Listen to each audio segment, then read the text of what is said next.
Hello there. This is the Bob's podcast, The Quality Drive, and we thank you so much for being part of our conversation and for growing our community. I'm your host, 𝐏𝐞𝐫𝐬𝐨𝐬𝐴, and as usual, I'm never alone. And today I'm joined by another expert from our standard department, 𝐒𝐞𝐫𝐬𝐨𝐬𝐴 𝐏𝐵𝐞𝐫𝐬𝐨 ke leng gore ke moitseanape wa go diragatsa ditekanyetso boleng and mo tsatsing la gompieko ra go bua ka the guidelines on selection and use of personal protective equipment, which is commonly known as PPE. Please help me welcome Maranks to the Bob's podcast.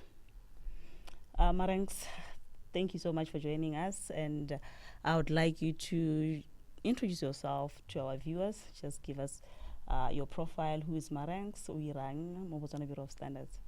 Okay. Thank you very much, 𝐏𝐞𝐫𝐬𝐨𝐬𝐴. Yes, like she has said, my name is 𝐏𝐵𝐞𝐫𝐬𝐴. I'm responsible for the development of standards under chemical section. And my portfolio includes standard for occupational health and safety, standards for plastic products, standards for laboratory and industrial chemicals. Today here I'm wearing the hat under standards for occupational health and safety. And like you have said, we are going to talk about the guideline for selection, use, and management of personal protective equipment. Bontsi ya nako re itse gore go na le go lo gate PPE e leng gore it's personal protective equipment. What exactly is PPE, and why is it important, like for one to be using a PPE? Go botlhokwa go le kae? Okay. PPE, like you say, it comes from personal protective equipment. These are the equipment that are used by the workers to protect themselves against hazard that may cause illness, injuries, or even death. So they use them when they are in the workplace.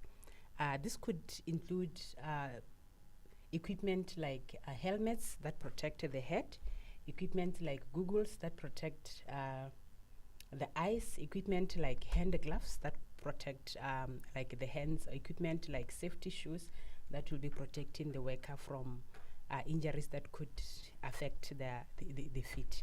And PPE is important in the workplace because when used correctly, it can help save lives and also reduce workplace injuries and accidents. I hear you saying that PPE is mostly commonly used in the workplace. Does it mean that you cannot, as an individual at home, is there any PPE that is classified for home use? Even in the home setting, there's some PPE that is applicable. Say, for instance, you have a gardener. I guess that is his workplace. Yeah. You have a maid. There is some chemicals as they are cleaning. That is their workplace. So this can also be used. So it's personal protective equipment. This is equipment that is used by the person at the workplace. The workplace might be at home. The workplace might be along the road. The workplace might be at the construction site or in the mining site. So it could just be anywhere. Okay. You talked about different places, areas where one can use the PPE. Is there any category to categorize the PPE to say this is PPE for the mines, this is for construction, this is for what kind of PPE? Generally, it covers all the protective clothing used in the workplace. Okay. In order for you to select the right PPE, you need to first identify the hazards that are in that place. They may not be the same, but you would find that the PPE that is used might be the same. So meaning that PPE, for us we have PPE like for protection, for starting from the head. Could we start the worker from the head up to the toes? So you'd find that there is PPE for the head, PPE for the hands, PPE for the whole body. And then it might be used interchangeably, maybe in the mine or in the construction site or in the lab. So it will just depend on what hazard have been identified within that workplace, the severity of those hazards, and then you select the best PPE that could be used for that area. As the standards department or the standard development function, you are currently in the process of developing the standard on guidelines on selection of use of PPE. Gongwe hela re ka leka go tlhaloganya gone gore ke eng se se go itlileng gore le bone go le mosola gore the standard se developiwe kana this guideline e nne teng le gone gore ya go thusa yang mo Botswana. Okay. I would say most of the workplaces, there are injuries, there are hazards that could cause injuries, illnesses, or even death, fatalities. And we have realized that at times, the PPE that is provided to the workers does not match the hazard that is in that place. Kore motho o neelwa bo di-overall hela just bogota go te recovery wa bona. Motho o neelwa helmet, it might not be the correct helmet e le gore motho o e neetswe. Or o ta ba neetswe helmet e le gore ga e kgone go bereka le di-googles tse e le gore gongwe a di dirisa kana ga e kgone go bereka le di-earmuffs tse e le gore di a mo protecta mo modumong. And then we realize gone gore it seems like in the industry people rush to just giving PPE, but without assessing the whole place and putting in some other controls before you can rush to PPE. Also remember that PPE is the last stage protecting the employee, because first you need to look at the hazard that are there, try to eliminate them, take them out completely. It is not always easy to take them out. Then reduce them, reduce the severity, and reduce those hazards. Then you introduce more administrative controls. Some employees, half of the employees, they come in the evening, half they come in the afternoon. Those are administrative controls. I agree, we are trying to reduce exposure of those employees to the hazards. Then lastly, I hope that's when you go to PPE. So we realize that most of the time employees industries, they rush to giving PPE without assessing the whole place. And even when they give PPE, sometimes it is not the correct PPE. We tell gore motho o neetswe PPE ya go kutang ka yone. Akere gora gore those overall di kgona go tshwara ke di machine le tsone. Akere wa bona. So this guideline, it will help one to assess those things before you can reach to a conclusion. Now, yes, now I'm giving this person PPE. Okay. And you talked about the drafting of those guidelines, which is currently at the draft stage. At the draft stage, what does that mean to the businesses out there? Okay. The standard currently is at the public comment stage. This is the stage where we are allowing all stakeholders, they have an interest in the standard, to give us feedback. Okay, standard, we feel we feel this, can you explain it better so that whoever is going to use the standard information. So the standard will be allowed for public comment stage for a period of 60 days. So around 30 days. We still have 30 more days for us to comment. So you can look at that, and then the workers can also look at that, because they also are responsible for their own health and their own safety. So at this time, how about the standard, you can come to us and give us feedback, and that feedback we go and discuss it in the committee. Some of the feedback can be incorporated within the final standard. Can you take us through the process after the public comment? After the public comment stage, implementable, mandatory to all the organizations out there. What's going to happen next? Okay. What happens is that the standards are developed under technical committees. Technical committees are made up of experts within that field. In this case, we have medical doctors, occupational health and safety specialists. We have regulators also coming in. And then once we have come up with a draft, because we would realize we have not covered all the stakeholders, all the interested parties, that is when we publish the standard for a period of 60 days. So at this time, we are allowing anyone, whether Botswana or outside, to have an interest and also to comment or to give us feedback on this. After those 60 days, we collect all those comments, and then we try and discuss them as a committee. And we can even call that person so that they explain in the language in and then some of the comments will be taken on board. Had committee when this clause, this person then we need to revise it in this way. And then we incorporate the comment, and then we give that person feedback. Yes, we did get get your comment, and then we have incorporated that comment within the clause, just like you have suggested. And then there are some that we reject. Then we also give that person feedback. We have not accepted your comment because of mabaka ale ale. Immediately after that, standard sa rona se taba se heditse le gone ka go technical editing. I can go check your layout and then we go and present our standard at the committee of the board. After that standard, se go gazetwa ke minister as standard. Yes. Remember, this one here is a guideline. It is just guiding stakeholders on how to select, how to use PPE, how to train employees on the perfect use of PPE. Guideline aurela mo ileng gore is not molao. It's not mandatory. It's not mandatory. But it's a guideline. It is important because how lebella in some industries, you find that they don't have safety officers. They can guide when it comes to selection of PPE. So this guideline is also going to help them in the end. This guideline will also even help even the safety officers. What is it that they should also be looking at? They would assess, identify the hazard, they would evaluate the severity or the likelihood of that hazard. Then they will select the right PPE and then also check if that PPE complies to the standard. And then check if it fits, it is comfortable, because the overall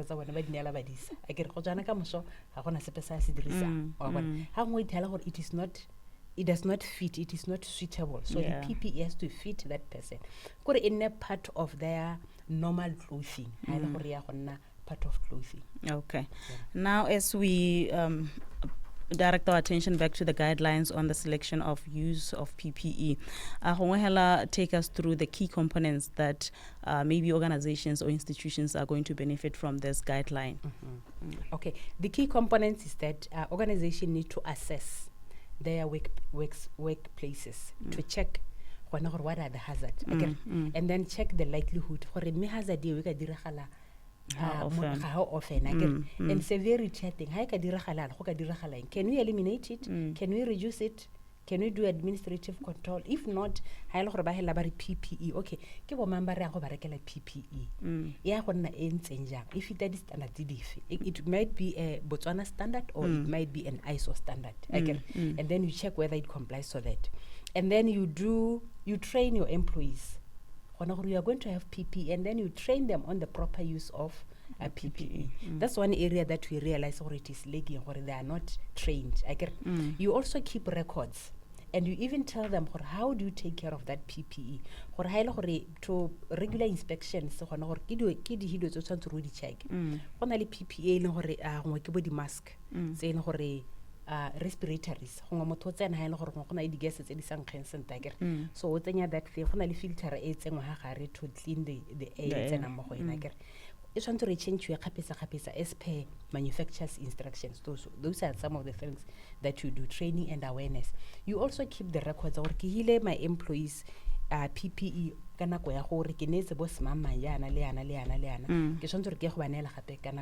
all that information. So you need to do also document control. Take us through the risk assessment. Protective clothing.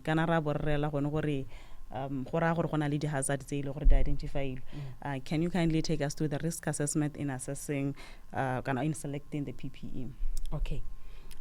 What we are saying is that you need to, example, say somebody is working in an industry where there could be chemical hazards.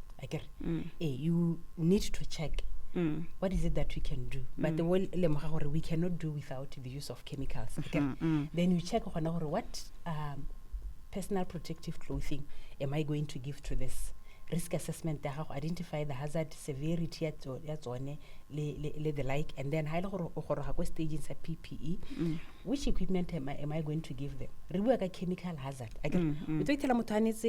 Overall it is not acid resistant. So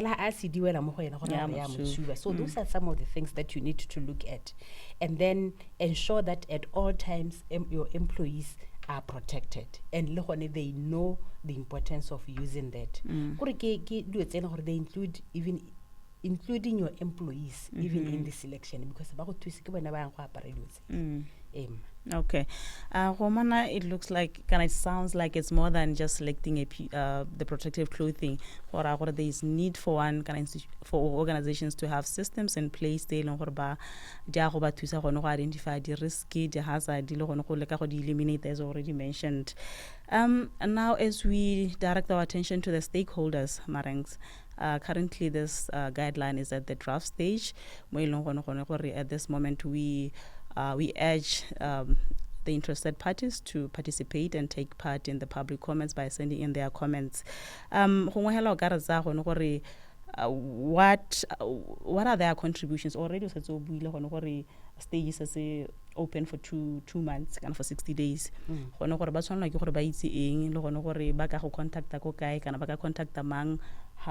those comments. Okay. I would say they need to conduct a risk assessment around their workplaces. Could identify the hazards and match the PPE accordingly. And then they also they can just send us an email. We have identified the hazard and we realize these are the hazards that we have in our workplace. Can you please include the relevant PPEs? Then these are the relevant PPE that you need, and then we give them the standards together with the quotation. This is what they need. And then they need to check whether the PPE it complies with the requirements of the standard. Because comply. And they also need to check with their employees fit, comfort, and suitability. It should be usable and it should properly fit. And they should also train their employees. So within the standard, they need to read all those clauses. Does it meet what they have? It helps them, or in the meantime, they can prepare their workplaces so that they can meet the requirements of the standard. Because you'd realize that it might be a guideline now, but how in section 32 they make them compulsory. And they even make other stakeholders manufacture a PPE. This is the time where they need to check that their PPE complies with the requirements of the standard. Because we cannot buy your PPE unless you have demonstrated it meets the requirements of the standard. Definitely. Hare the future, Marangs.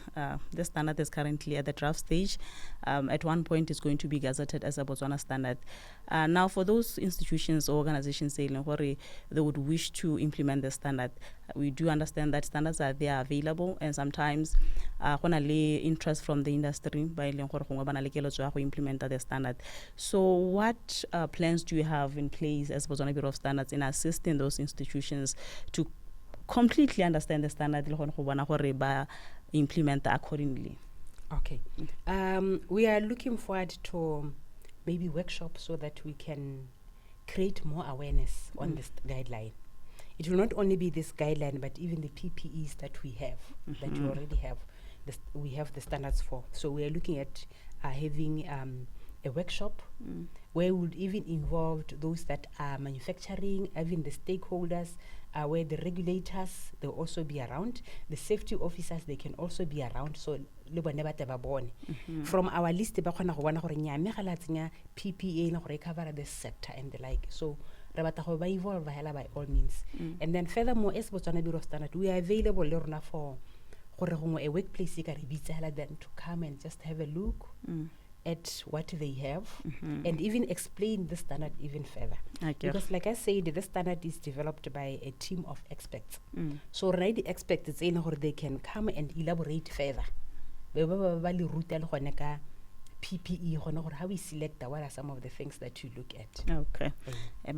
Now, as we conclude our conversation, Marangs, any last words to the businesses out there? Any last words to the workers or users, the employees of different institutions? Okay. Yes, this message, I just want to take it to both employees and employers. We need to make our workplaces safe. This is the responsibility of the employer. We need to make our employees ensure our employees are safe whenever they are in the workplaces. We need to assess our areas, identify the hazards that they are there, reduce or eliminate them. The last resort, that's when we go to issuing of PPE. And then when we issue this PPE, it shouldn't just be rushing to the shops and buying the overalls and the boots and the like. So we are saying this is, it should be a collaborative effort of both the employee and the employers. The employees, they have that right, they should let their employees know these are the hazard, because employer some of the things. When they do the work, they're in that environment, they need to alert their employees of all that. They need to take responsibilities for their own life. Definitely. You only have one life. You can imagine if it is lost. Yeah. And you can imagine if a company is associated with injuries and accident. Le babiriki ga ke ba itumela phakela motho a emela a tirong a kanya gore kana re ke tswaka ka takwa ke kgaogile letsogo kana ka ta ke sa uti morago ga lebaka. So it's a collaborative effort. So as POPs, we are trying to ensure that relevant standards are in the kind of quality products are in the market. Le bone as stakeholders, we need them to buy those standards. We need to ensure they use even the guideline before they can buy the PPE. Thank you so much, ma'am. Any contact details that you would like to give out to our viewers for those who are interested and those who would want to get in touch with you for further information? Okay. With regards to the availability of standards, they cover the PPE. We have a number of them within our information center. So our stakeholders can visit our information center, whom we are in contact with. They can call us to come and explain to the customer, or this is what is available. If there are some PPE standards which they believe have not been developed yet, they can also check with us. My email is @bobstandards.bw. Okay. To the right place. Thank you, Marangs.